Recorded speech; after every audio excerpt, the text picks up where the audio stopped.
Oh, welcome in everybody to Amalgamation Nation, the AM Nation pod, your source for gaming, sports, anime news, and so much more. As always, I am the anime watching nope, no longer booze cruising, John Cena's bestie, Swole Team 6 member, Booty Knife Gang repping the Shag Daddy, Ryan Green Machine Up there. Today, this is a true amalgamation. BK and I are going to sit down and we're going to talk about a bunch of different things.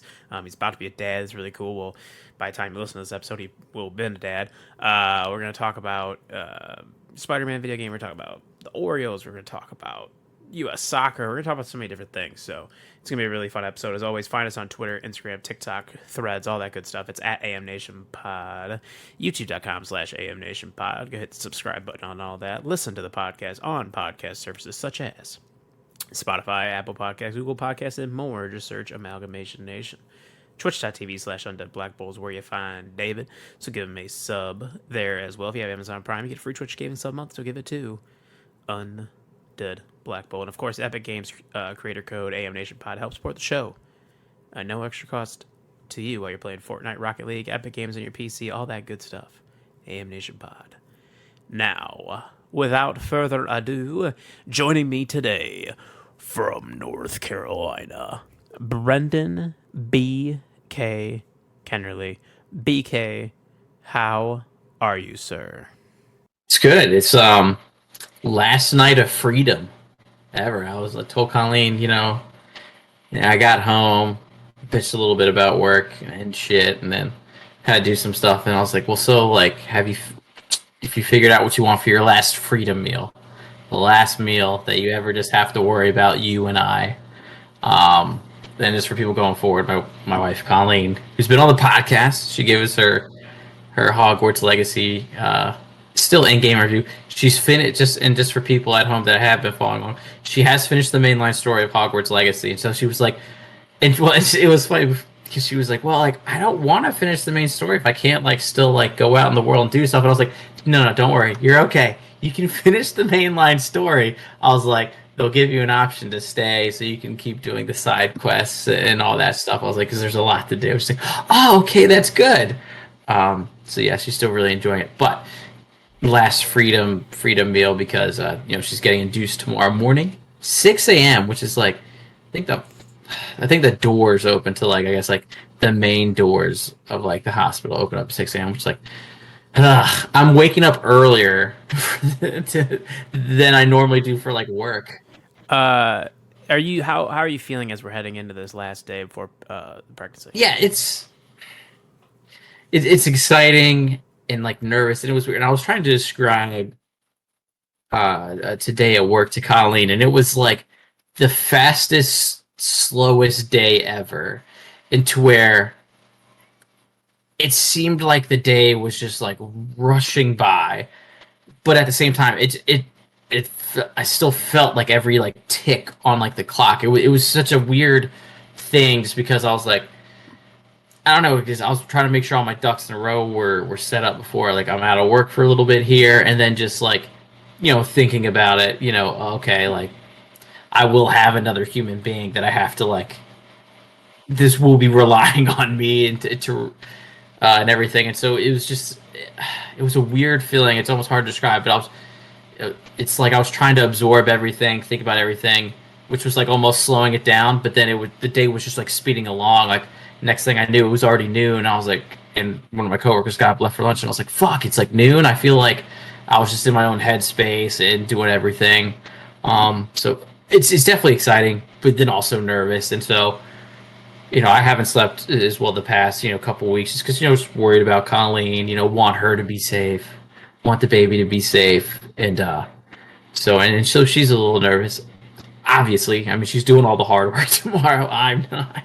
So she's a little stressed out. So I was just, just telling her, hey, don't be stressed and kind of all of that. And so, but I'm stressed for her because I don't want her to be stressed. And so it's I try to take that on myself to a certain degree to help out, but which won't do much anyways. But it's it's exciting, but then nervous and scary. I think our good friends Derek and Kelly, they described it best. It was oh yeah, we had our first son Chase, we had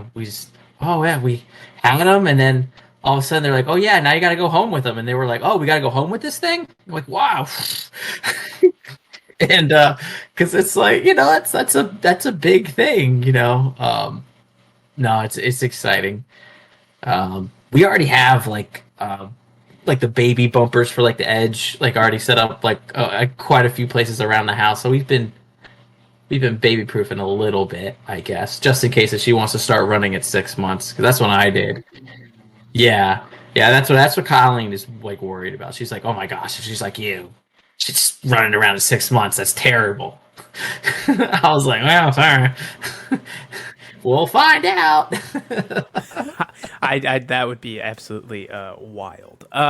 So like I said, we're gonna talk about a bunch of different things today, BK, including Spider-Man. Now, this is a game that I told you to play multiple times. Like, you really need to do it. I know you're a big Marvel guy, big comic guy, big Spider-Man guy. You've been playing it. You've been having some fun with it. Some things you don't like, some things you do. But overall, I guess, like, where you're at right now with the game, how you feel about it. You beaten the main story and all that. So, like, how do you feel currently about where you're at with PlayStation 4's Spider-Man? Yeah, well, and it's like I'm when you were talking about this multiple times on the podcast, you were like, "Oh, I think you said you either teared up or cried. You got emotional towards the end, and I could totally see that." And so, spoiler alert, the Spider-Man spoiler alert here. We're spoiling. It's been a while. When did that game come out? 2018 ish. Yeah, I believe so. 2018. So 2018, yeah. 5 years. Yeah, just get over it, or just like skip ahead however many minutes. Don't know. We're just gonna wax poetically about Spider-Man, but the swing. So the ending. I will talk about it. Like when Aunt May dies and everything like that. And she's like, oh, I knew, and I was like, damn. And she was like, Ben would be real proud of you, and I was like, damn, shit. And then he was like, oh, I don't know what to do, and she was like, you know what to do. And she trusted him, and you see him, he's like, I'm gonna do it. I'm just gonna give her all the anti-serum. And then he does it, and you're just like, that's my dude. That's my dude. And yeah, it was definitely emotional. I was like, whoo. Like Colleen was like sitting there like on the couch, and I kind of had like a little like off to the side but closer to the TV gaming chair, and I was like, ooh, make sure she doesn't see you tearing up. It was like that scene, and I've referenced it on the podcast where like Cloudy with a Chance of Meatballs, where it's the police officer, and he starts crying. He's like, suck that back up. It was like that. Yeah, the story is really good. Mr. Negative's so cool in the comics, so I like how he was such an integral part of this story. You just don't see him a lot, especially in any of the movies so far. So that was super cool. Doc Ock was cool. Didn't really see much of Rhino and like Scorpion. I mean, they were there. Getting the Sinister Six was like Colleen was like, oh, like they all like teamed up together. They're kind of like some bad guy team. I was like, yeah. Like I was like, maybe they'll say it here. And I was kind of waiting, but they never said the Sinister Six. They said it was something six that like Spider-Man was saying like quippy. But I was like, and then I told her about it. But it was good story. The swinging feels so good. It feels so fluid. It feels so natural. It just feels really good. Like they got that down, which makes the game feel so great. Just like from the rip. I mean, yeah, sometimes I literally would just get caught up just swinging around all the time. Oh, really? Yeah, absolutely. I loved it. Someone just walking. What are you doing? I don't know. I'm just thwipping. I'm thwipping, baby. Swinging away, man. Just swinging away. Yeah, because I did like all the landmarks. I did all that. I did all the pigeons. Did all the black cat spots. Did all the backpacks. I did all the shit. I did quite a bit of the game. Like I think when I looked at it, I was over 70% complete of the total game. So I did a good bit. I maxed out the level too. So feel like did a good bit. I feel good about my time. With all that being said, all that good, and there's a lot of good, there is some bad. specifically when they did such a good job designing Spider-Man and the gameplay aspects of Spider-Man in terms of combat, very much like the Batman Arkham games, very similar combat style. The stealth mechanics were pretty good too, because I like going stealth a lot in my games. I did stealth most of this, a lot of fun, loved it. That's where my complaint comes in because they'll give you missions with Mary Jane Watson and with Miles Morales, and it just takes the complete wind out of your sails. Like you're just like, man, like you're learning a little bit more every time, and you're like, man, oh, I can't wait to do this with my boy Peter Parker, Spider Man. I'm gonna do this, and you're just feeling good. And then it's like, hey, you know what? Let's give you blue balls. Let's slow this down and make it frustrating. Let's do a stealth mission with Miles or Mary Jane just to really just to shoehorn their characters in, which is like what's crazy is that the story was so good that I just don't know why they had to shoehorn in those missions. Like I don't know if they were trying to break up those Spider-Man elements, like almost like they didn't trust themselves that they did such a great job with like just designing the character, the game, the gameplay and everything that they were like, oh, we need to break it up a little bit. But like, no, they shouldn't have. Just like they had a good design. Trust your design. Um, so if I had to give the game, I mean, it's not a 10, and I feel like that's not controversial. I mean, I'm in the 8.5 to 9 range. I can't, and I can't really pick between the two. I'm gonna be an asshole and say 8.75 just to be like, just to split the difference. um, really solid game. And I was telling Colleen, I was like, yeah, because she watched me play a lot of it, and I was like, oh, I was like, there's a Miles game too. I was like, it's not nearly as long. I was like, I'm gonna play that here. And I was like, and then Spider-Man 2 comes out in October. And she's like, oh, okay, you're gonna get that? And I was like, well, I'm trying to buy less video games. You know, baby's coming. As in, like, trying to drop like, get it for me for Christmas, please. uh, so yeah, how they're that whole Venom thing. They're like trying to try to say it's not Harry. That doesn't make it. It's obviously Harry. I don't understand what the misdirects for. No, I mean it's something where Insomniac, was the ending. Obviously, Peter sees, they see, you see Harry in the tube and the symbiote. Norman's gonna use the symbiote on him, and it's like it has to be Harry. I know I've heard a lot of weird theories though, like could it be Craven or could it be Peter himself? And like how cool would that be, right? If Peter, we've seen him already in the trailer with the symbiote suit, but let's say he does go like give in to everything after everything's happening with Aunt May and Mary Jane and like just frustration and anger and Harry and he becomes Venom. And then I think what we're really building towards here is that Miles Morales is gonna fight Peter at some point. It just feels that way that you're gonna have to eventually do that in Spider-Man 2. I'm very excited for that. I mean, just a shout out to Insomniac, right? Insomniac Studios has put out some absolute banger games lately, right? You have Spider-Man, you have Spider-Man Miles Morales, you have Spider-Man 2 that's going to be coming out. You have Ratchet and Clank, A Rift Apart. They're working on a Wolverine game. So Insomniac has done some really, really great things. And, to stick with Spider-Man 2 here, I just think that this is a game that looks very, very good. It's going to continue our great year of 2023 games so far.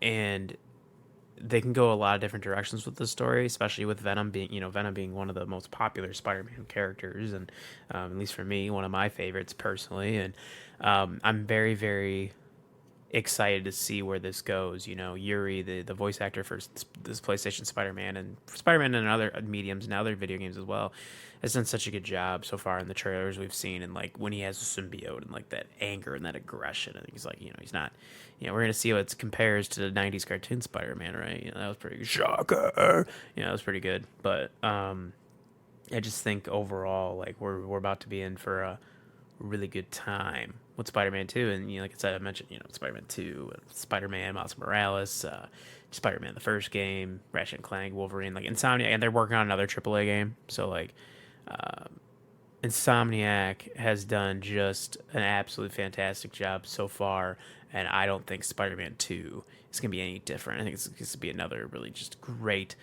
solid entry point into this universe, and I'm just so absolutely excited to dive into it. Oh yeah, it looks good. Well, I feel like you have to. Venom's an easy one to get in there because he's one of the more classic Spider-Man villains, and kind of almost an anti-hero now. Well, you have like the anti-Venom in the comic books, and also you brought up a good point with like Miles having to beat Peter, yeah, and to make that fight seem more worth your time and more, you know, I guess cinematic, climactic is that you have to scale up Peter, just because Miles is a lot more powerful than Peter, and that's just really not a conversation. It just is. He has all the same powers, plus he can go invisible, and he has the whole Venom shock thing, which is like I've always thought that Miles was a little OP, but still like the character. Yeah, What are your thoughts on that? Do you think? no, yeah, I agree with you. I don't think that's going on a stretch. He's definitely OP. Okay, yeah, a lot of hardcore Miles fans hate that. Yeah, I mean, I just think that's just how they've built him up, right? When you had, Marvel was going through that change, and it was fine when the Ultimate Spider-Man died. So then Miles takes over, he kind of steps out, and you still have our Peter Parker and the other Marvel comic originals, doing his own thing, and that's fine. But then when Marvel decided, like, all right, we're done with that, we want to converge it, so now you have Miles and Peter in the same universe. Just kind of like Peter kind of gets like, you start to you notice you're like, wow, Miles has a lot of things that Peter doesn't. I think that's a big thing, and the thing with Peter is Peter has so many great traits. His strength, his super strength, his super intelligence, all these things. And I think if they want to, they could really amplify those and like make Peter a really the main guy, like make him seem as strong as he truly is. Peter Parker, Spider Man is one of the greatest characters in superhero history. So like if they wanted to bump him up, that'd be really cool. But I don't think it's going out on a limb to say that Miles Morales is pretty OP. I mean, he's with his powers, and like you said, it doesn't mean I don't like the character. It just means that like he's got a lot. He's got a lot going for him, and it makes it harder for people to be like, "Oh, Peter's awesome," because like Peter doesn't nearly have as much going on. Yeah, well, it's like it's my counter. Miles has all that stuff because he has the same. He's incredibly intelligent. He has the same super speed, super strength. So like, and I was like talking with Colleen. I was like, I would totally be okay with if they did Miles where he didn't have Spidey sense. Like, just get rid of that completely, and because then that tips the scales insanely right there. It's like, oh, okay, if he doesn't have that, but he can still go camouflage to back that up a little bit. Like, and I think that would be. And maybe I don't know, take away like one more ability. I don't know, whatever you want it to be. Like maybe he loses some super strength. I don't know, but he still has like the durability and the speed and everything like that.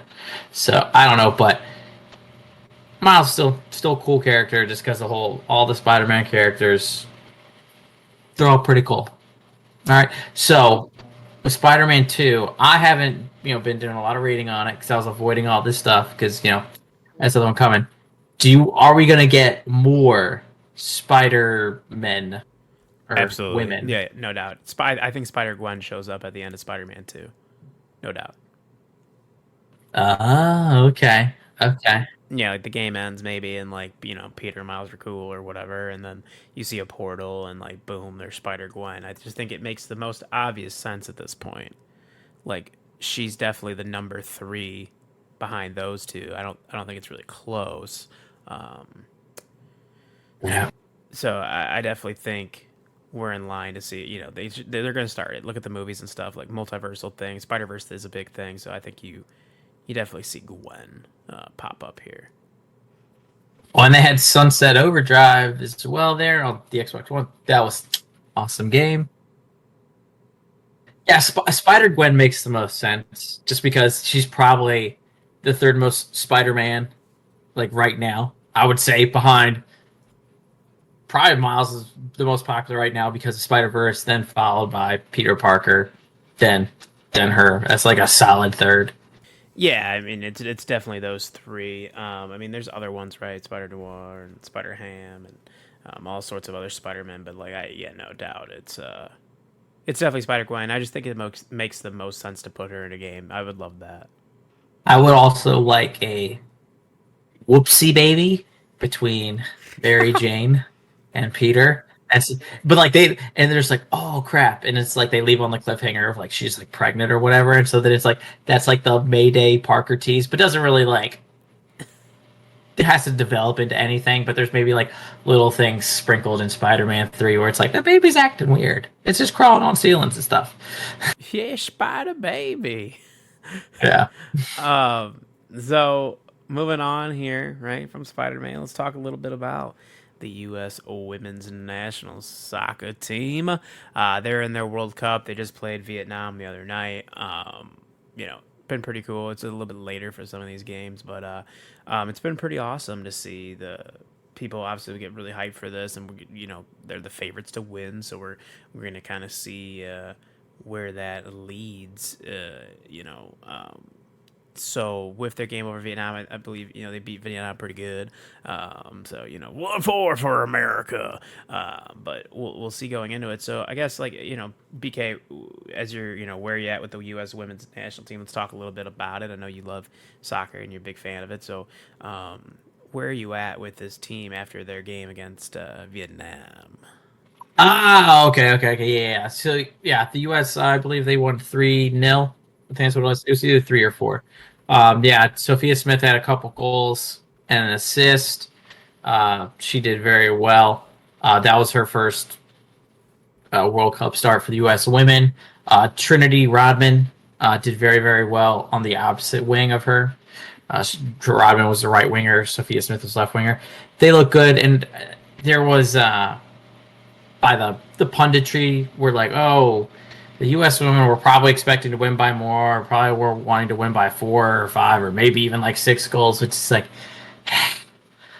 okay, like you can. And the reason they're saying that is because the U.S. have to play the Dutch next, and the Dutch are the top quality team, but also the Dutch do have some injuries of their own. The U.S. women's team has quite a bit of injuries, unfortunately.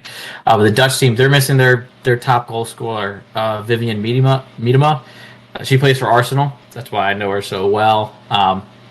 She's out because she tore her ACL last year during the season for Arsenal, so she's not playing. But that was still very good. But getting back to, I guess, like why I was bringing up the punditry and they were kind of talking down the goal tally there. It's like, well, and I guess my comeback to them is a lot of the games in this World Cup that I've been watching, and I haven't been able to watch all of them for obvious reasons, just because they start at like 2:30 in the morning Eastern time, and then I can usually watch the last game. Unless it's like on the weekend, because that's what happened with the U.S. women team. They start at 9 o'clock. I think that was what, like on a Thursday or a Friday. I think it was a Friday. So that's why it was a lot easier to watch them. They did like it was like on the week. It was the weekend there, so that's why they could get away with it. But from watching all these games, is that it's, even the bad teams. There's a lot of debutantes. There's a lot of countries that are playing in their first World Cup. I think Vietnam was one of them. Um, Panama was one. Zambia was one. Costa Rica.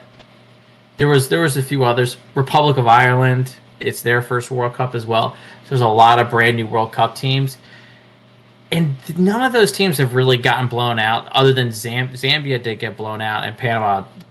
And when I say got blown out, they lost like 4-0. So honestly, the scoring by the U.S. women is kind of in line with these other teams that are doing really well. So I don't know. I would ignore that. And like the wife and I, because we were watching it, Colin was like, "Oh man, those jerseys are so cool," and I was like, "Right." I was like, "I thought they were cool jerseys too." That's what I was like. I was looking a few months ago, and man, I swear when I was looking a few months ago, you could find like the replicas for like 60, $70.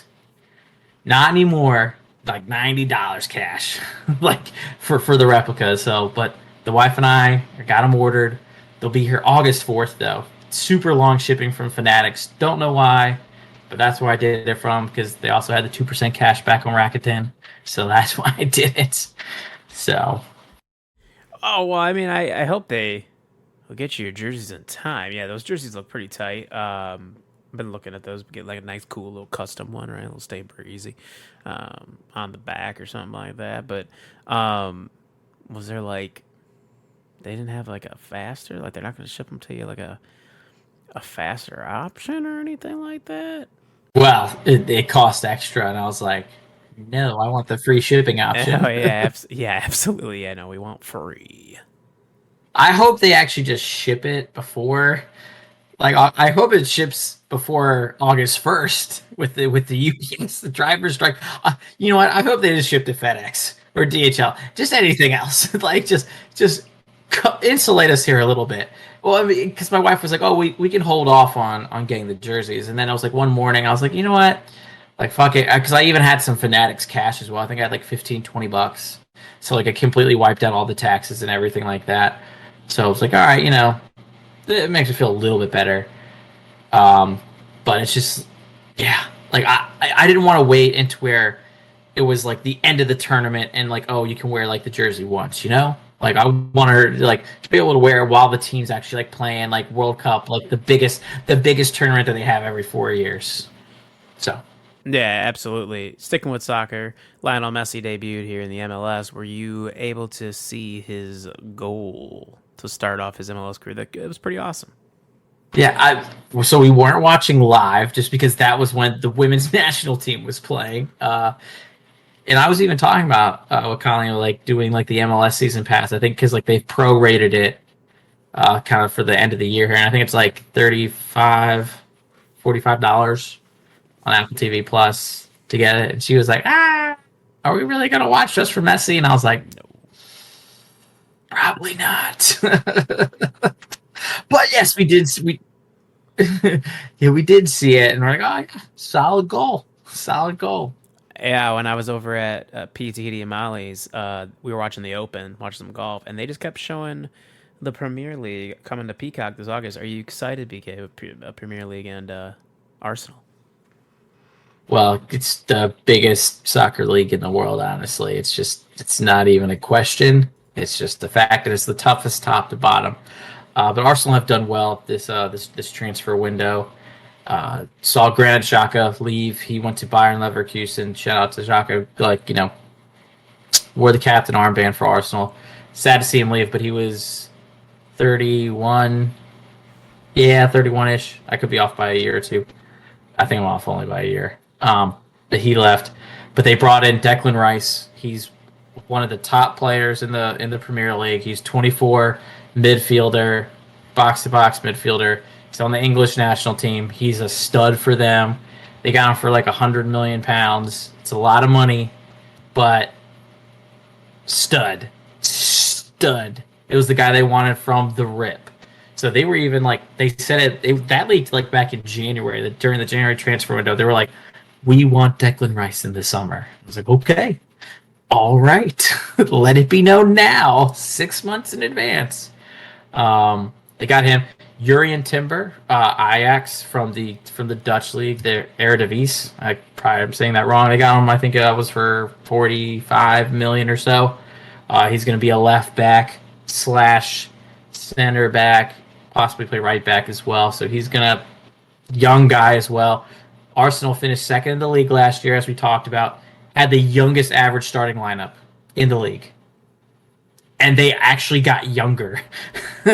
So all good things. It feels really good to be an Arsenal fan. It's preseason happening right now. They played in the nation's capital. It was just like a week ago. They played against the MLS All Stars. Then they went up to New York. They played Man United. Then I think they go out to the West Coast. Played Barcelona for a game. But then after that, we still got a little bit longer. But then it's going to start getting real here soon. Soccer's about to be back. It's about to be the best time of the year. Unquestioned, AM Nation season of the year. The Absolutely. fall. Yeah. The fall.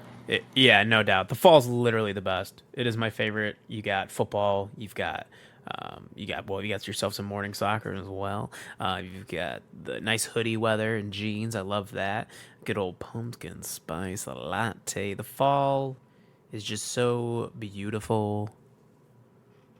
God, man, it's And like I said, good old pumpkin spice latte. Watching some soccer. What a time. this is why we're friends. Right, yeah. Yeah, yeah. I love it. Yeah, absolutely love the fall. I think most people do, especially here in the Midwest. I'm a big fan of the fall. So last time we talked, Pete and I were doing buy and sell, Cubs and Sox edition, and you weren't here to talk about the O's, BK. So I wanted to give you the opportunity. Like, where are you at right now with the O's? They just had a big weekend, taking first place in the AL East after taking care of business versus Tampa. So where are you at on this O's team right now as we head into the trade deadline? Buy, sell, all that good jazz. Yeah, it was a big weekend set. They had a 4-game series in Tampa. They took 3 out of the 4. Almost had 4 out of the 4. The middle innings relief let them down there. But yeah, and then they won tonight. They won earlier against the Phillies in Philadelphia. Not an easy place to go. It's a good team. They're not having like the greatest year, the Phillies, but they're still like they're not bad. Uh, I mean, I think they would. Yeah, the Phillies would be leading the AL Central. So just to put it in perspective, um, and the O's even did it without Yanier Cano and Felix Bautista. They're all stars. They're the studs. Like Bautista's like a .92 ERA on the year. He's got like I don't know an obscene amount of saves, like 5 wins, and Yanier Cano is like below 1.5. So like they did it without those two guys. They got it kind of done with the quote unquote scrubs. So that was really good. Yeah, the O's are sitting at 62 and 38. Colleen will just catch me sometimes just looking at the standings on my phone.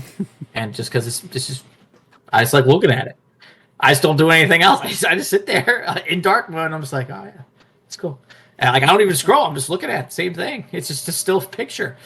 uh, Fun fact: over the weekend, I told Pete how I got rid of the White Sox updates. I still have the O's and Cubs because of the podcast, but I got rid of the Sox. I can't do myself with that much negativity, dude.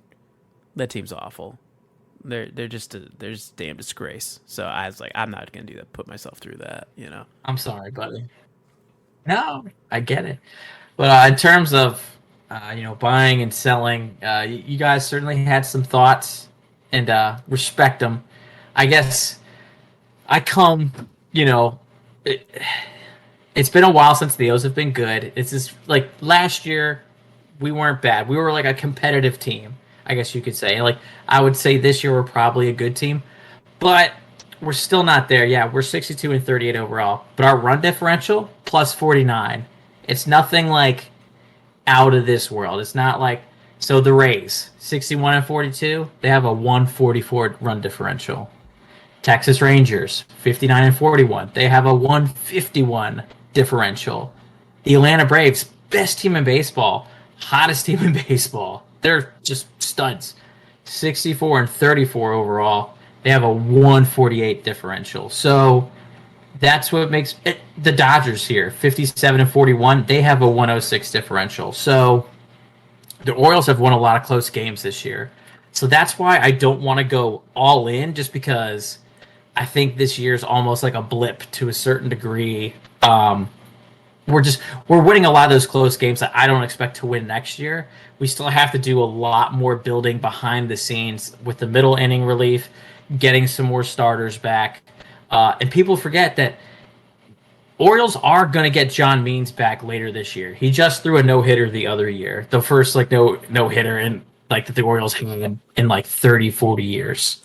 So we still need starter help. Grayson Rodriguez just got called back up from AAA. He's looked pretty good here the first couple starts since he's been back. There's just more building we need to do to where I don't want to give up all the farm because we just got good again. Let's enjoy the good for a little bit.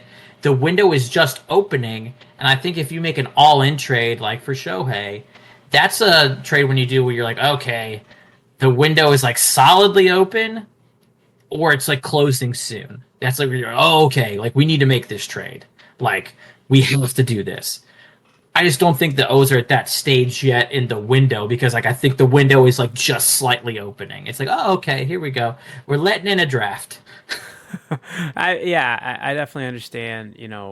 When you're in that process, right? Like it's it's a weird thing, you know. The Sox, they're obviously their window closed just about as quick as it opened. So, you know, when you're in this type of position and you're deciding like what would you do with Otani and would you sell or would you buy? And it's like it's such a weird place to be in. Right? Like I said, for the Sox, you know, it's obviously a sell. Like you lost your opportunity just as fast as it came, and I think you're kind of right with the O's, right? Where they have a lot of talent still and a lot of things they can still do, and you know what's going to happen with them. We're not 100% sure yet, but they, you know, do you really want to go all in for Otani if you're not sure if he's going to be committed or not? You know, that's a great question. I know it's something that gets brought up a lot with us, but it's got to be cool, right? You're talking about the Royals and how bad they are, and like the White Sox and the A's and all these teams. So it's kind of cool, like when you're finally not a seller and you're like, yay, we can buy if we want. This is so cool. We don't have to sell. Not selling. No. Well, I've even said like I wouldn't be against even the O's like selling some of the more like veteran guys. Your Austin Hayes, who made his first All Star game this year. Anthony Santander. Like I'm actually okay with both of those outfield guys going because the Orioles have a lot of middle infield and outfield prospects. Connor Norby. I mean, I probably bring him up on the pod a lot. ECU grad. He's in the O's farm system, second baseman and an outfielder. So like he's a utility man. He could do this. So and well and honestly, because he's kind of Adam Frazier, who has had a pretty good year for the Orioles, who's been playing second base and the outfield.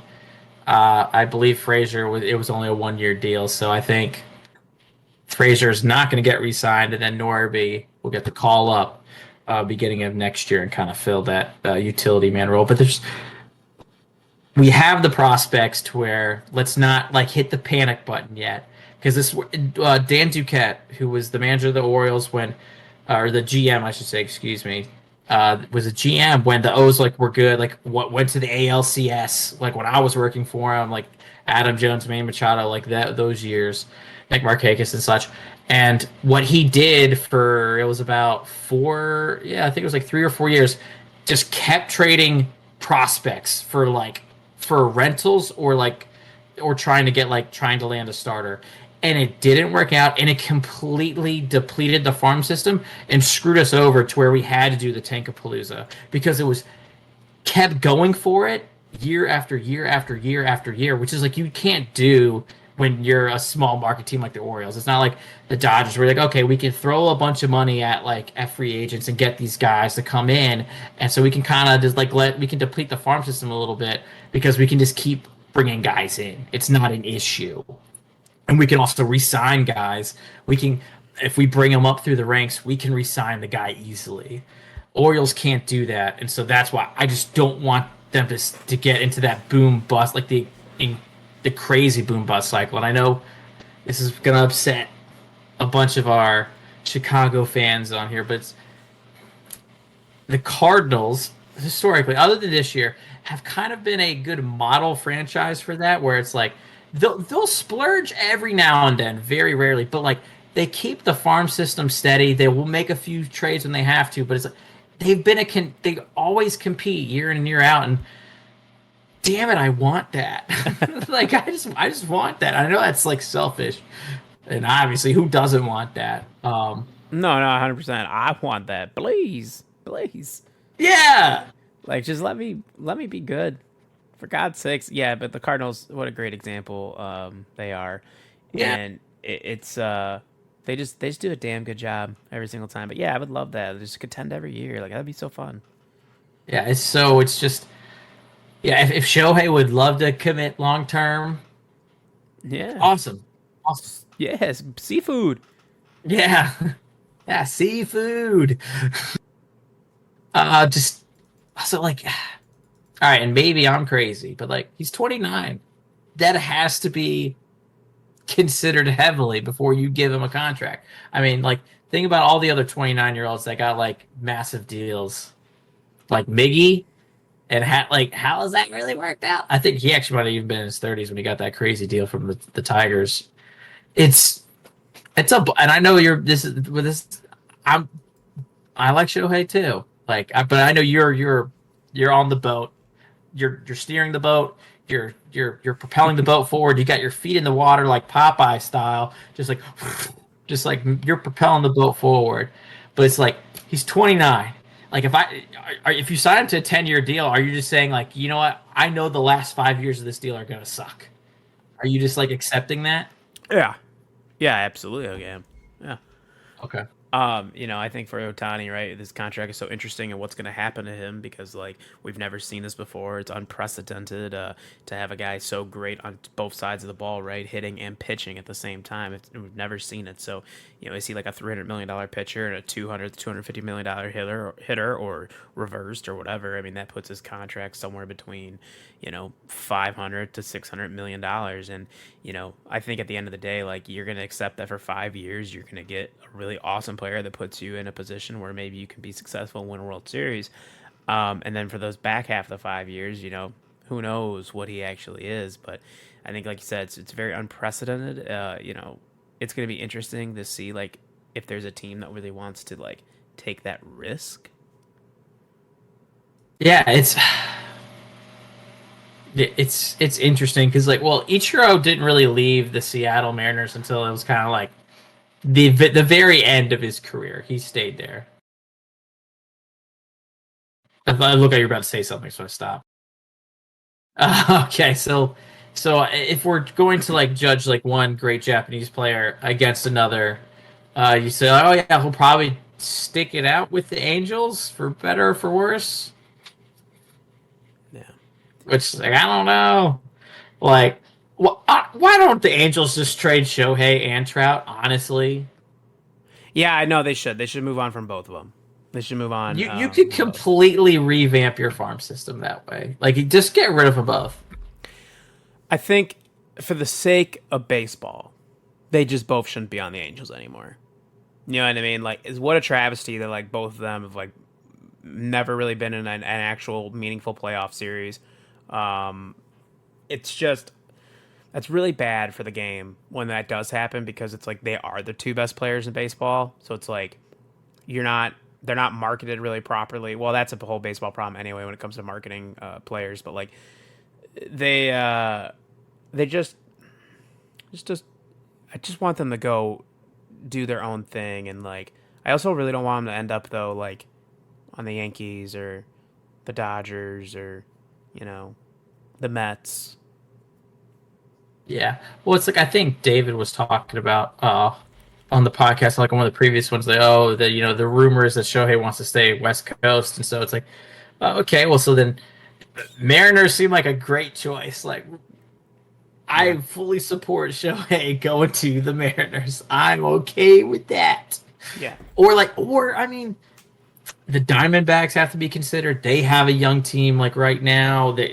Corbin Carroll tearing it up. He's a rookie. He's probably going to be the NL Rookie of the Year.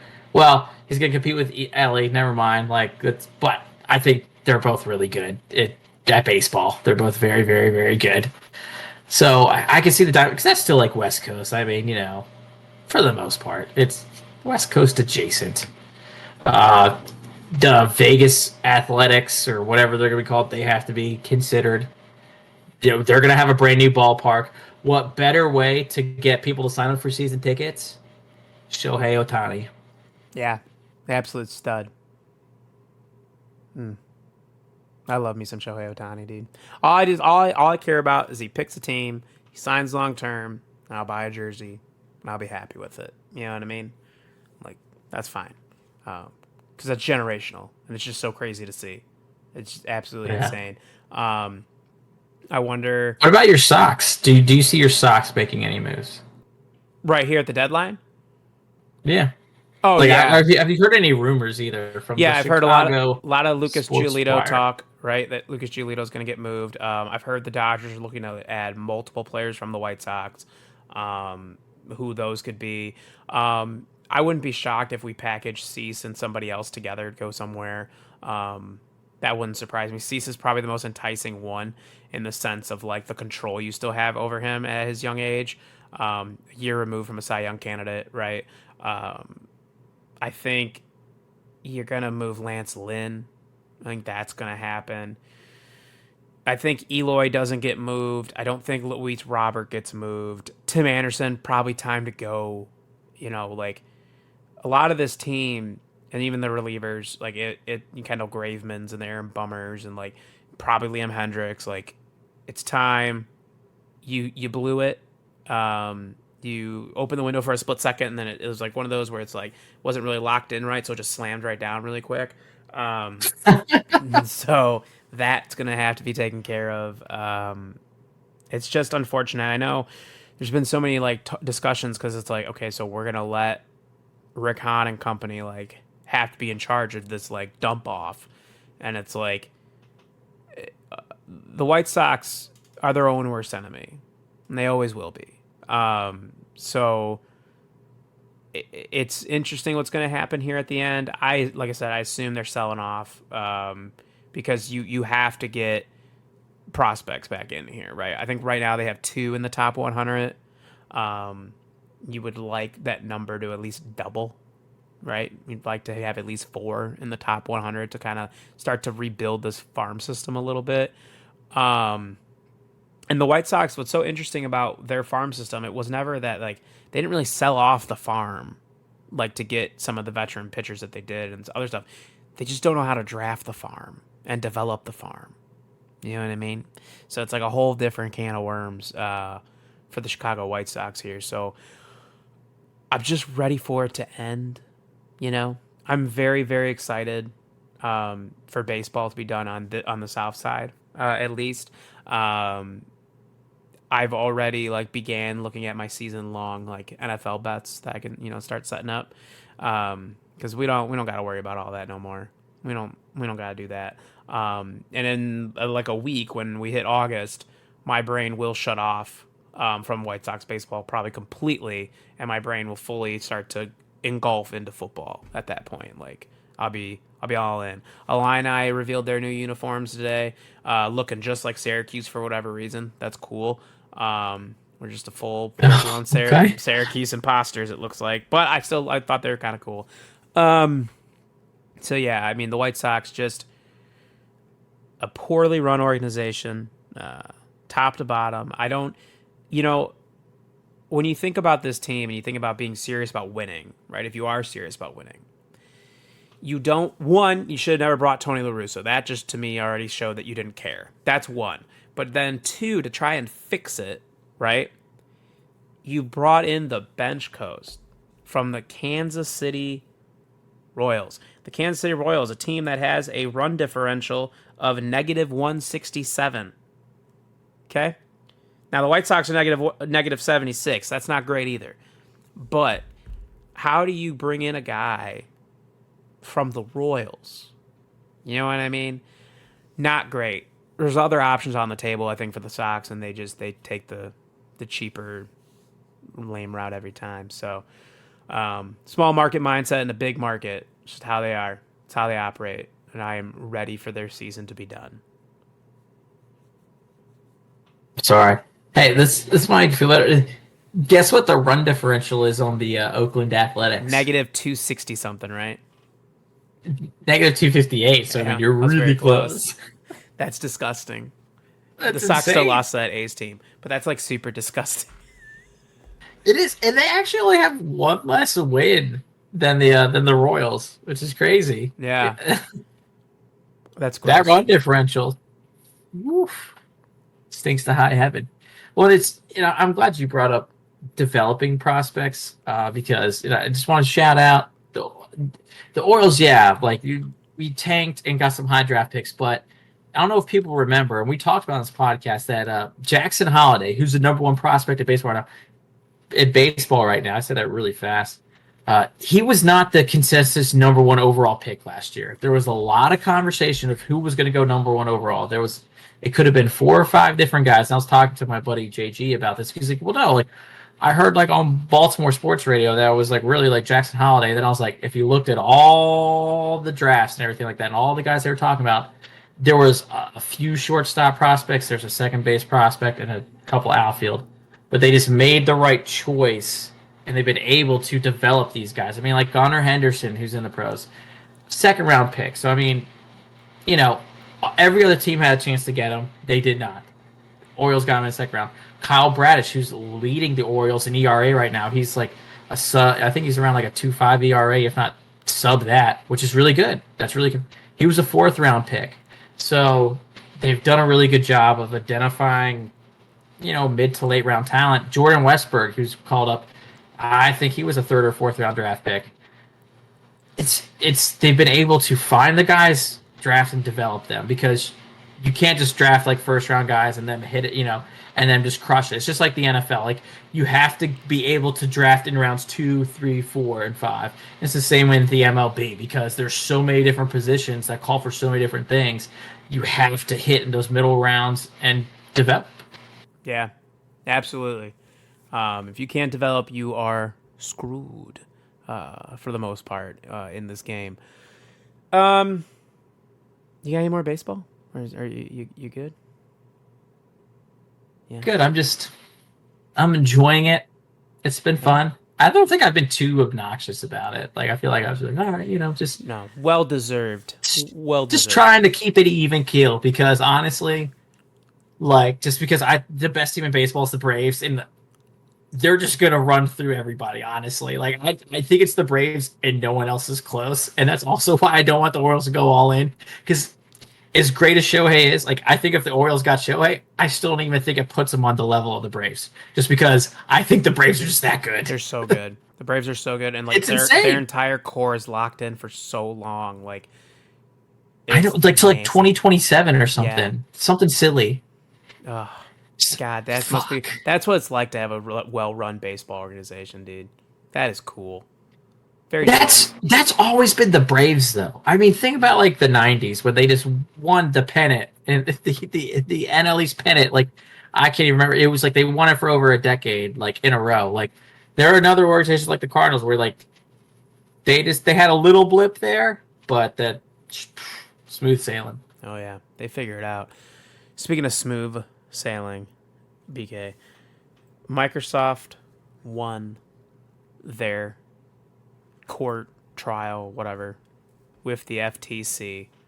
So now we move on to, it's still like, they're working everything out with the CMA here. That's why all the deadlines got pushed back and, all that good stuff. But, like, did it feel good, BK, for the FTC to lose? Felt good to me. No, it did feel good, just because the FTC just didn't have much of a very good case. And I've been following a few lawyers talking about it, and I know you had too. And I was sending you stuff, you were sending me stuff, and I was kind of like staying on top of it, reading a lot of threads on everything. So the FTC just didn't have a great case. It seems like they weren't prepared, and they were trying to push back this case, the preliminary injunction. But the courts were like, well, no, you had time.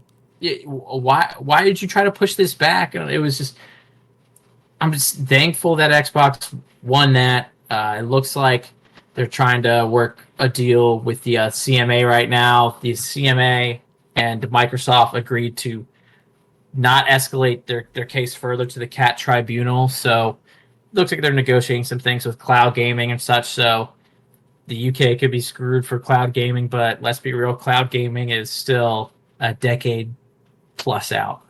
It's going to be a while. If it really evolves into anything, we don't know, because there's a lot of things in the gaming, we'll say, stratosphere that may or may not be. Like, cloud gaming's one of them.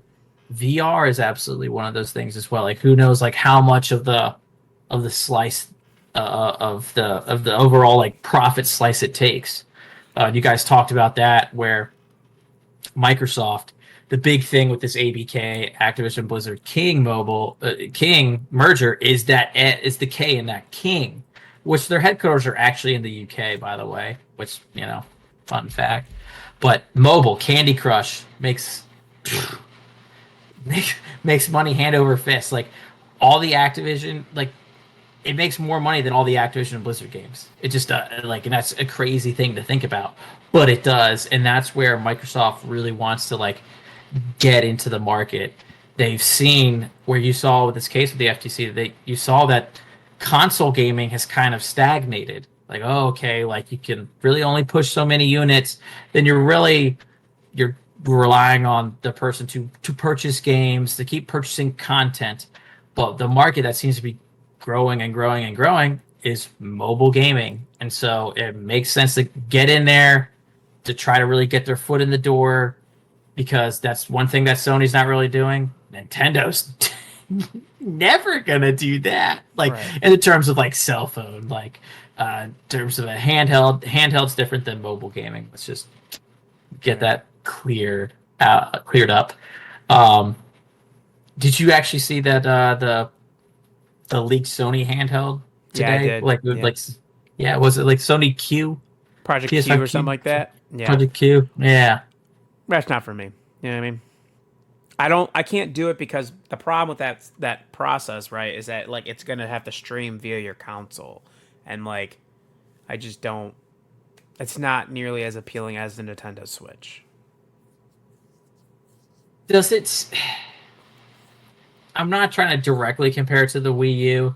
I had a Wii U. I enjoyed it. It wasn't for everyone, but it seems like it's trying to do something similar to the Wii U, because the Wii U, someone else could be watching TV and then you would play on the tablet controller at your house, and this seems like an evolution of that to a certain degree. Yeah, yeah, I could see that. I think that Sony, like, I understand them trying to get involved into the handheld space, um, because like Microsoft's not going to have to. Microsoft's just going to use cell phones as their way of doing that, right? With their Project X Cloud and things like that. They're going to use tablets. They're happy to use phones or the dongles on their TVs or whatever they decide to do, or like an app via your TV. Like that is where Microsoft and Xbox have locked themselves into, where PlayStation is going to go a different route. Maybe because it's more feasible for them to kind of offer some more hardware. Speaking of hardware, the Spider-Man 2 console looks really sick. You know what I mean? Also, shout out Oh to man. them for selling the faceplate and the controller separately, so you don't have to just get that console bundle. Because that's what I was literally, when you sent it, I was sitting there on Pete's couch and I was like, there's no way. Or no, maybe I was at dinner. I think we were at dinner, and I was like, there's no way. Like, I'm gonna buy another PlayStation. Like, damn it. But like, this is sick. And I didn't realize that you had said something about the plate and the controller being separate. So I was like, damn it, dude. Like, now I'm like thinking about it and I'm like, fuck, I'm gonna have to. Cause like, that's so sick and I love Spider-Man so much. And then I saw like oh wait, no, I get these separate. We're good. I'll get a little faceplate for my PlayStation and the controller. Don't you worry.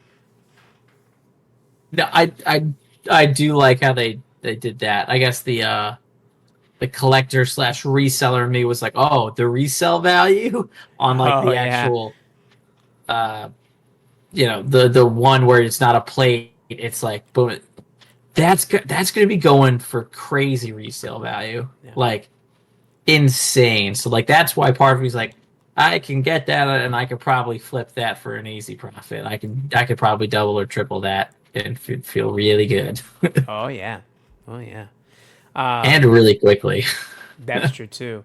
We'll see how long everything now takes with Microsoft to like finish this up with CMA and get this all penciled in and locked down. But it just felt good once they beat the FTC to be like, all right, it's done. We're moving on. It was also great with the, the the committee hearing for the FTC, and it seemed like bipartisan support were going after Lena Khan. So that was like, it's not Republicans and Democrats don't like hardly agree on anything nowadays, but they were all just going after her. So that was like, I was watching us go, oh, okay, yeah, she really got it handed to her, which is a lot of people. As she was being questioned, like, why do you want less people to be affected? Like, why do you want? It was so weird. This, and they were like, well, why are you helping the Japanese company? Why are you not helping the American one? Trying to help American jobs, all this stuff. So it was just, it was good to kind of see her get it taken to her. And I saw like a few people are like, oh, she handled herself so well, and I was like, I mean, she had to go super political on a bunch of her answers and like deflect, like, oh yeah, well that's like a member of my team that recommended we should do this, and it's like, okay, well you, like, are you not doing your own research? Like, I know you're busy and you're trying stop all these mergers. You're trying to sue all these people because she's trying to go after Amazon as well. Is she's got a lot like it's a there's too many chefs in the kitchen. I think that's what's going on right now at the FTC with Lincoln. Like, need to focus on a few things because it just seems like she's her and the rest of the FTC just are not prepared, and they're just like bringing stuff up, and it's like wasting our time and the court's time. So it's just, and honestly, and like we were messaging about it, just it's a bad look for Biden just because she hasn't done well, honestly, because she's lost everything. Yeah. She hasn't been winning. So bad luck, and bad luck for her because she was one of the youngest heads of the FTC ever appointed, not to mention a minority and a female. Not a great look. It's not a great look. Especially like when you're protecting the Japanese company on American soil. It's like, who's getting paid? Yeah, right. Like I just Who's watched getting paid? I just watched Oppenheimer, so obviously very sensitive to that subject. Obviously, Yeah. like I literally was like, wait, why is she like? I can understand if I truly felt like the merger was wrong, right? But like all the merger is doing is allowing Microsoft Xbox to get like really fully back into the competition of things with PlayStation, and competition's always a good thing for the consumers. Don't ever forget that. It's always good for the consumers. Yeah, well, yeah, I would say so because when the Xbox was doing well with the 360, that's when Sony was in the doldrums with the PS3, and they had to take a long, hard look in the mirror. And guess what? They ended the PS3 generation quite strong, actually, and then just shot out of a cannon PS4, and honestly haven't looked back. Yeah, exactly. Anything else, BK? No, I think that's good. I haven't gone to the movies. I know you saw Barbenheimer. Oh, dude. However, but we just haven't been able to go to the movies, and like I was venting to you, I was like, just because we were so close to the finish line, so we didn't want to have to like go see a movie. Then you got to run out, halfway through or whatever it may be. So it's like we were holding off on movies, and it's been a little tough because like there's been a lot of good ones here lately. We're like, oh, I want to see that. I want to see that. I want to see that. I bought a shirt yesterday. I think I was at the airport. And I saw it, and I was like, I have to get this. So, one of the famous quotes from Oppenheimer's movie it's from a Hindu scripture, and he says, there's a part where he has to like read it during the movie. I won't spoil that for anybody, but he says, "Now I've become death to destroy our worlds." And I bought the shirt, but they did it in a pink Barbie font on a black shirt, so I had to buy it. True Barbenheimer fashion. It's like, well, like, and I know I've been like kind of keeping up with the ticket sales and everything like that. They both shot past domestic projections, which hasn't happened in a while. I like I said, I've been missing out on all this, and it sucks. But I'm really good that people are like really going back to the theater for these two, and I think and these are both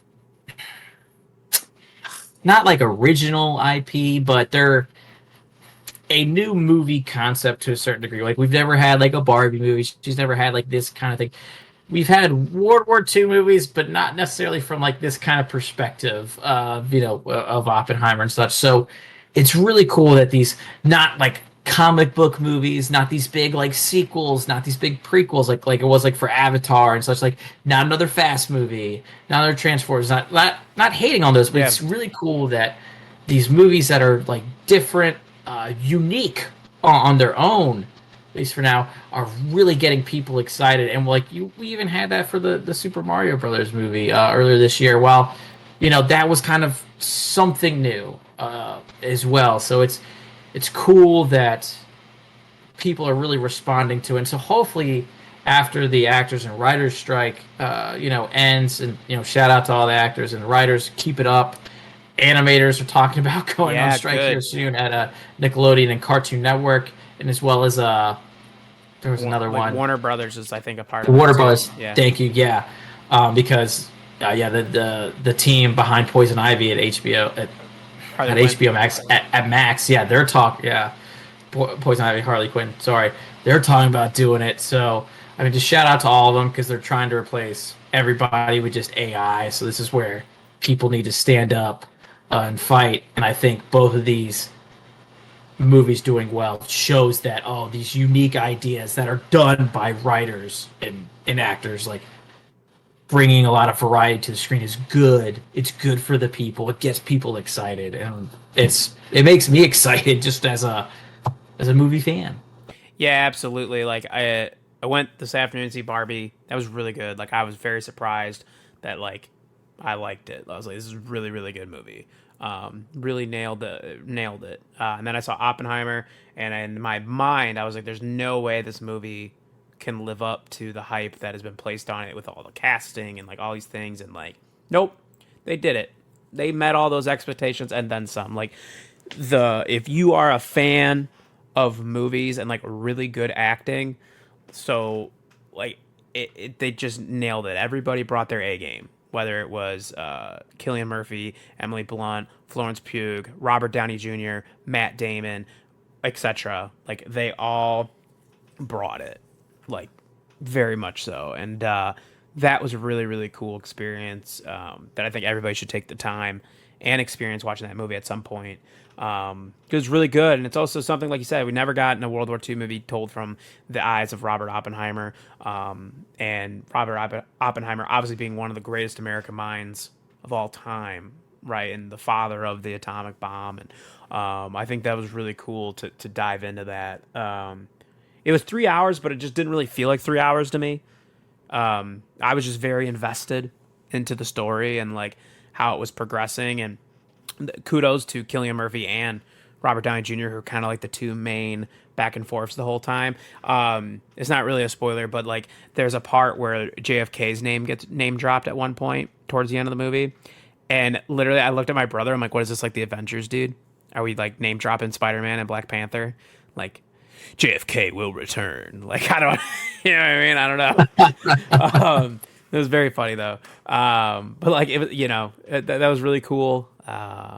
Again, it's been a really nice run for me personally for movies that I've seen from, Spider-Man to Transformers to Mission Impossible to Barbie to Oppenheimer. Like, very, very good. Couple of previews.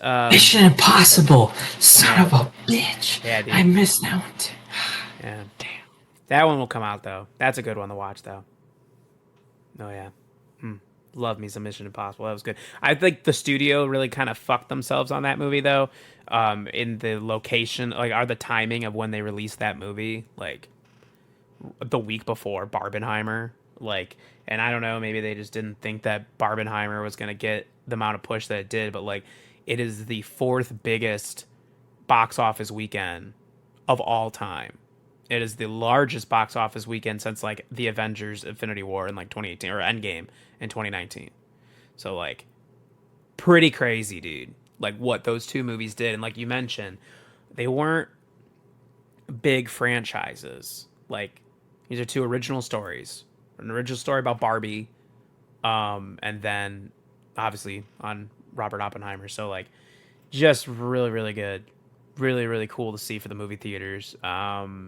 Again, like you mentioned, like we both love the movie theater experience so much. So like to see them thriving this weekend was really really impressive. And the Oppenheimer thing is gonna be so interesting too, because like I don't think they're playing Oppenheimer in like regular theaters. I think they're all like, that number is like based on like IMAXs and like premium like viewing. It's not standard theaters. Also, I might not be able to see it. I don't know like what. Well, I mean, I'll probably have to wait until it becomes rent or whatever it is. Yeah. Anyways, It's very good though. It's very very good. And then looking ahead on movies too, like just thinking about it, there was a trailers today. Well, one Dune 2, that looks great. Can't wait for that. But there's another one, and God, what was it? It's about like they design an AI. The AI decides to drop like a nuclear bomb on Los Angeles, and then, oh man, what was that called? I'm gonna look that up. But that was another one. That trailer looked so good. And I was like, ooh, see, like I like this shit. I like just different movies that are not like just strictly tied to like Marvel or DC or whatever. Like I like when we start to get new franchises pop up, giving those movies a chance. Um, those are all really really cool. So overall, it's a good time. It's a good time to be a movie fan, quite frankly. Yeah. What comes out this coming weekend? Do you know? Is it Haunted Mansion? Oh, I That think looks you're really cool right. Which too, like with Jamie Lee I Curtis. I just don't think it's gonna do well. No, it's not, unfortunately. But when it comes to Disney Plus, I know I'll thoroughly enjoy it. True. But Oh, and Indiana Jones came out the other week as well, right? yeah, yeah, it did. Yeah, it did. I didn't go see that one yet. He goes, yeah, yeah, it It did. did. Yeah, but nah. Also, like the other day, I think it was on Sunday during Sunday Scaries, and we were on the couch dying. There was like a lot of good movies on like regular like cable that like I was not prepared for. Like I think it was like Waterboy, Super Bad, Pineapple Express. Um, I think Billy Madsen. I think it was on at one point. John Wick 3, um, Ace Ventura. Oh, Turtles, dude. Turtles Mutant Mayhem. That's Oh yes, 31st. that looks really good. I'm excited. So you're excited for that too? Yeah. Good. Bro, I grew up like not, So early not late 80s, early 90s so when did Teenage you hear Mutant then? Turtles were at their highlight. Did you hear that the original TMNT cartoon is being brought back to Nickelodeon? She Like woke they're up. gonna air the original. Yeah. It's fucking awesome, And man. That's Teenage Mutant Ninja Turtles. Mutant Ninja Turtles in a half shell. It's gonna be a vibe. that fucking makes me want to cry, man. That's fucking awesome, I dude. I Jesus did, Christ. I thought you saw that. I didn't know. No, Yeah. that's fucking awesome, man. That's good. And I want them, and I know this one's anime. This one actually looks really really cool, Mhm. where it's like a very Spider Verse comic booky style. But I maybe because like I am, from the '90s, I want to see grown men in giant turtle suits Oh kicking yeah. ass and taking names. I want to see that again, please. Yeah, so here so they had obviously San Diego Comic Con was going on, and like what's so crazy about this? Like this would have been such a fun time to go, because of Marvel and like none of them being and like like not being able to have like a live action presence, obviously because the actors are on strike and the writers are on strike. All the animated stuff decided to have like a huge presence at San Diego Comic Con, including the Nickelodeon Paramount having their big one for the Turtles. They had a whole thing all about the Turtles, and that's where it was. The 1987 animated Teenage Mutant Ninja Turtle series is coming to Nickelodeon. Under the deal, all 193 episodes, which ran from 87 to 1996, are set to debut digitally on Nickelodeon owned and operated channels such as YouTube, Pluto TV, later this month in the US, followed by Nickelodeon branded channels and digital platforms internationally. So, like, yeah, the Nickelodeon, like, YouTube channel and all that, they're going to get the original TMNT you can watch. I'm sure Paramount's going to be having it on their shit too. So, really, really cool that we're getting the original Turtles back. I think that's really, really awesome. And like I said, this movie looks really good. Bestie John Cena's in it. What up with it? Bestie John Cena was also in the Barbie movie. What up with it? Super cool. Had to go out and support my boy. Oh, that was another movie on that we watched on that date. Blockers. You ever seen Blockers with John Cena? Yeah, the cock blocker was fun. Yes, Yeah, so yeah, funny, and he dude. butt chugs a beer. Yeah, Yeah, yeah, he does. He yes. chucks a That beer. movie's actually very funny. Like it's underratedly funny. Ah, Like it's like one of those ones where people just slept on it. Don't know why. There's you should look up a movie. It's called Fired Up. Like I mm-hmm. don't know if you've seen it. It's like a comedy. Underratedly funny that people like just like slept on for whatever reason. Have I But it's seen fucking this hilarious. You movie? should watch it one time. I don't know if I've It's seen about this where movie. guys go to like a cheerleading camp, but Yeah. they're like football bros. We'll have to watch that. Let's see. I wanted to see movies for 2023. What we truthfully have left here. Um, oh yeah, I forgot we got Guardians this year. I forgot we had that. What a time! Damn. Yeah, What a great time. yeah. The Uh, Gran Turismo movie's coming out, and it's like I could care less. Yeah, like I might go see that with David and everybody just because I could probably watch it like on IMAX or even in the Dolby room, and I bet that looks cool. So like I'm into it. It's a racing movie, that's fine. Um, yeah, Gran Turismo, Blue Beetle, Blue Beetle. I'm Yeah. pleasantly excited for. I know it won't get enough love, and it's gonna get really bad like box office numbers. I can just feel it. Like it's just not gonna hit well, which is unfortunate because like it looks really good. Everything from the trailers looks awesome. The actor looks like he's gonna be a great choice for Jaime. But it's like I know. I just know it. I just know people aren't gonna go, but I will. I'll drag David or something. Okay. I'll make him go. There Yeah, you go. yeah. I gotta see it. What are friends for? Exactly, dude. Oh, that's the name of the movie. Okay, so it's called The Creator, and it's coming out later this year. It is the one basically like we design AI, powerful AI. AI then starts thinking for itself, drops a nuke on Los Angeles, and now like these soldiers that we have, which is Denzel Washington's kid. That's I think he's David Washington. Is that his name? John John Washington. What is his name? Yeah, John David Washington. So I was right on both chords there. Um, yeah, I had it. Just had to put it together. He is looking for like the secret AI weapon, and it ends up being a child, but like they're not like a human Oh, child. he was in Tenet. Yeah, he's in Tenet. Yeah. And it looked really good. Like I don't know, maybe just because it was on the IMAX, it just looked really pretty, and I was like, this movie looks like it's gonna be some kick ass sci-fi shit. I'm into it. So that and Dune 2, those are some two big ones for the fall. Also, that Killer of the Flower Moon, Leonardo DiCaprio, that looks good. Oh, Martin Scorsese. Yeah. That looks good. The Marvels coming out That's later this partially year, being right? funded by Apple TV Plus. It is. It is. Yeah. The Marvels later this year. I don't care what anybody says. I'm excited for it. You know what I mean? Very excited. You'd have that prequel for the Hunger Games if that's your jam. Um, I'm reading through that book right now. yeah. Napoleon with Joaquin Oh, Phoenix. bro. Yeah, dude. I was texting my buddy Brandon Bates about that because we're big like history guys. And I was Yeah. like, bro, this fucking Napoleon's gonna be movie. good, dude. I was like, how are they fucking making a movie about Napoleon? It's only like Yep. 3 hours. Like, how are you gonna do that? I know. And he was like, I don't know, but it looks awesome. Very excited. See if I get my dad to go. That looks really, really good. The Willy Wonka prequel with Timothy Chalamet. I like him as an actor, so like I'm super interested in that. Um, I guess Aquaman is supposed to come out this year. Got to be honest with you, that's not gonna do nothing for me. Um, Well, isn't that one stupid Sony movie coming out? What the fuck? Craven Even aren't yeah. wasn't even on this list of anticipated movies from Rotten Tomatoes. I was just ripping through it real fast, but yeah, you're right. Craven is coming out. That probably won't be watched unless for some reason it gets really like pretty solid reviews or there's something important in there that I should see. No, I don't think I'll watch that, but very excited, very very excited for the movies. I think like you mentioned, like this was so important to have like a summer blockbuster run, and they did it without Marvel movies. Like that's what was really impressive about it. Like that's really really cool.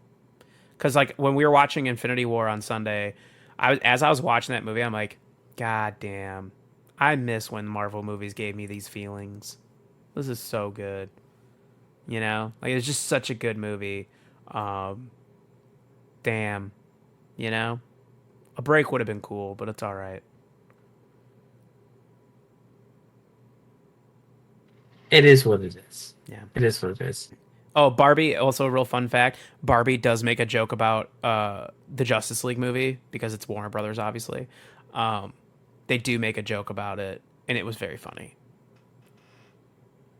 Nice. Yeah, I was very excited. I was like, I was not prepared for it. I was like, like one of the Barbie's characters said something, and I was like, oh, I feel attacked. I felt attacked for a second, but yeah, pretty good. Um, is that it, BK, or anything else? No, that's it, and this will be like probably like a goodbye for a little bit to Yeah. everyone listening because I just don't know. Got a lot of stuff happening starting tomorrow. I mean, I don't even know. Like I said, I got to wake up at 5 here, my time. It's Yeah. currently 11:12, but I don't know. I'm getting like more excited now. Like we talked about, like, oh, I'm like ready for tomorrow. So like I don't even know if I can fall asleep now. So I might have to like lay in bed and dick around on my phone for a little bit or something. Yeah. But yeah, like I'll be stepping away for a little bit, which has been the plan Right. for a while. This is we talked about it a long time ago.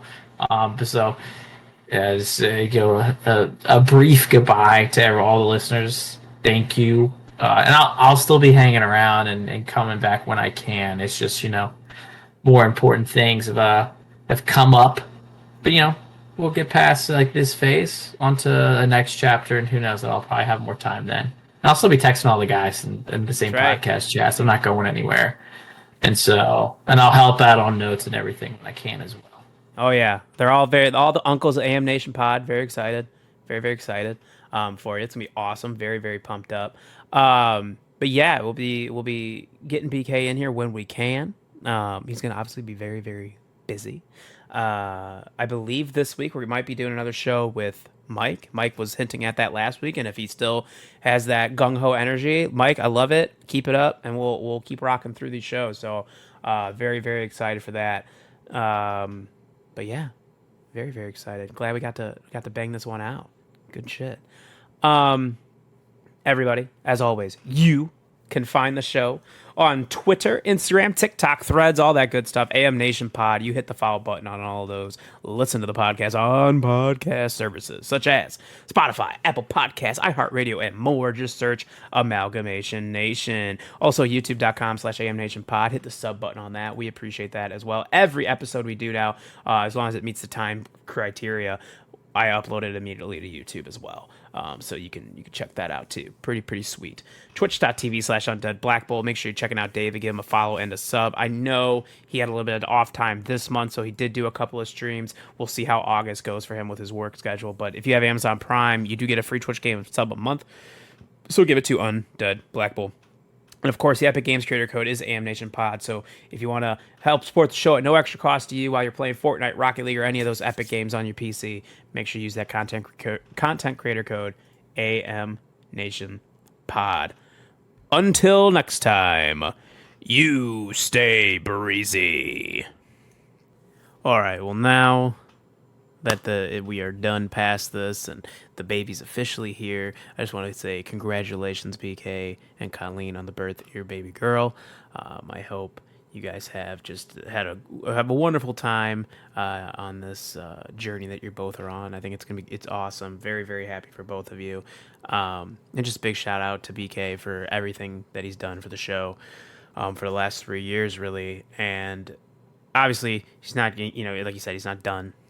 He'll be back. He's just going to be, it's going to be a little different. The schedule's going to be a little bit more hectic and, all that good stuff, especially for a little while here. And I just want to say, like, again, congratulations. Thank you for just being the main reason that this show has continued to be a thing for as long as it has. Every time, that, I'd be like, I really don't want to do anything.